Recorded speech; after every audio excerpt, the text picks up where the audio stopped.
My scripture this morning, if you'd like to follow with me, taken from a very familiar passage of scripture, John 21.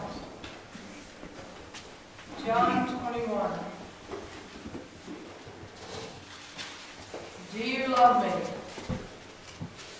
The Lord asks. Do you love him this morning? Jesus reinstates Peter. It says, when they had finished eating, Jesus said to Simon Peter, Simon, son of John, do you love me more than these? Yes, Lord, he said, you know that I love you. Jesus said, feed my lambs. Again Jesus said, Simon, son of John, do you love me? And he answered, yes, Lord, you know that I love you. But Jesus said, take care of my sheep. The third time he asked him, Simon, son of John, do you truly love me? Peter was hurt because Jesus asked him the third time, do you love me? He said, Lord, you know all things, and you know that I love you. Jesus said, well, feed my sheep.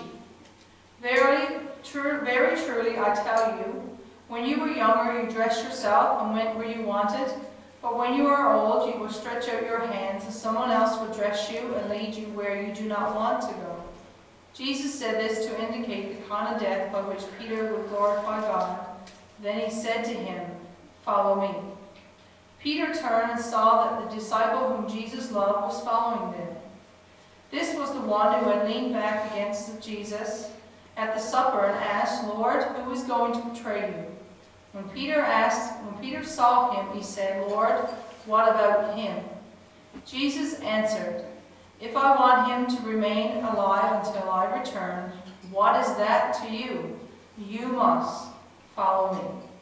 And I pray that the Lord will indeed bless the reading of his word. Never